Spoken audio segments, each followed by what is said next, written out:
ওই দিনের সকালটা ছিল কুয়াশাচ্ছন্ন, মানে এত বেশি কুয়াশা ছিল, রোদের কোনো দেখাই ছিল না। হ্যাঁ গাইস, এটা অনেক দিন আগের ভিডিও, যখন হচ্ছে রোদ ছিল না এবং অনেক বেশি ঠান্ডা পড়ছিল। যেহেতু আমি গ্যাপ দিয়ে দিয়ে ভিডিও আপলোড দেই, তাই দেখা যায় যে অনেক দিনের ভিডিও আমার হচ্ছে গ্যালারিতে জমে থাকে, যার কারণে হচ্ছে আগের ভিডিওসগুলোই আপনাদের সাথে শেয়ার করা লাগে। তো যাই হোক, সকালবেলা ঘুম থেকে উঠে একটু বিরিয়ানি গরম করে নিলাম, তারপর হচ্ছে গরম গরম বিরিয়ানি খেয়ে নিলাম।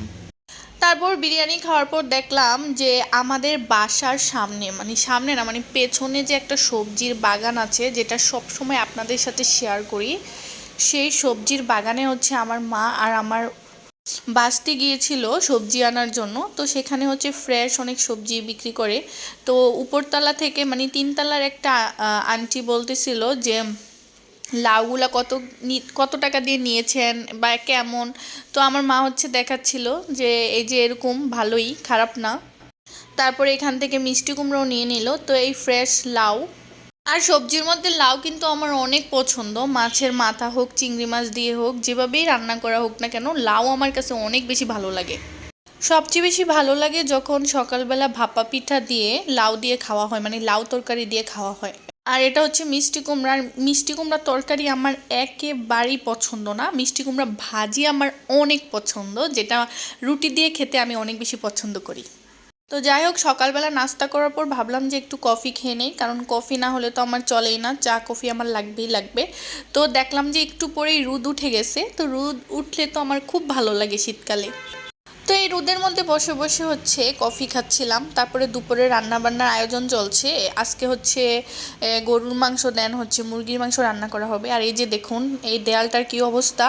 আমি 2 দিন পর পর হচ্ছে দেয়ালটা অনেক সুন্দর করে ক্লিন করি সাবান দিয়ে, তারপরেও এটাই অবস্থা হয়ে যায়। কেন হয়ে যায় জানেন? কারণ আমার মা সারা দিন রান্না করে, এত এত রান্না করে যে 2 দিনে এটার দেয়ালের অবস্থা খারাপ হয়ে যায়। আর এখানে হচ্ছে একটা সবজি রান্না করা হয়েছিল, পাঁচমিশালি সবজি, নিরামিষ সবজি। আর এই সবজিটা কিন্তু অনেক বেশি মজা হয়। তারপরে এখানে হচ্ছে গরুর মাংস কষা, মানে আমি কষাচ্ছিলাম। যদিও আমি ওইরকমভাবে রান্নাবান্না করি না, জাস্ট আপনাদের সাথে শেয়ার করার জন্য হচ্ছে ক্যামেরাটা অন করে একটু নাড়াচাড়া করি, এই আর কি। আর বাকি সব কিছু তো আমার মাই করে, কিন্তু আপনাদের সামনে জিনিসটাকে এমনভাবে প্রেজেন্ট করি যেন আপনারা মনে করেন যেন রান্নাটা আমিই করতেছি। তো যাই হোক, এখানে হচ্ছে চিকেন ভাজা হচ্ছে, চিকেন রান্না করা হবে। আর গরুর মাংস মুরগির মাংসের চেয়ে মানে গরুর মাংস আর মুরগির মাংসের মধ্যে মুরগির মাংসটা আমার বেশি পছন্দ।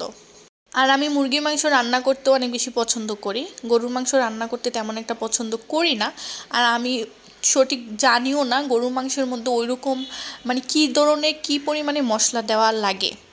হ্যাঁ, যদি কেউ প্রথমবার আমাকে একা একা রান্না করতে দেয় আমি রান্না করতে পারবো, কিন্তু ওইরকম মানে মজা হবে না আর কি। তো এখানে হচ্ছে আমি সুন্দর করে ভেজে নিচ্ছি মাংসগুলো, ভাজার পর হচ্ছে সুন্দর করে রান্না করে ফেলছি, কিন্তু রান্নাটা আর আপনাদের সাথে শেয়ার করতে পারলাম না।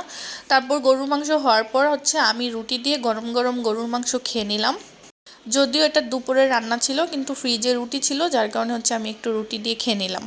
তো এই ছিল আজকে আমার ভিডিওটি ভালো লাগলে অবশ্যই লাইক, কমেন্ট অ্যান্ড শেয়ার করে দিবেন। সবাই ভালো থাকবেন, টাটা, বাই বাই, আল্লাহ হাফিজ।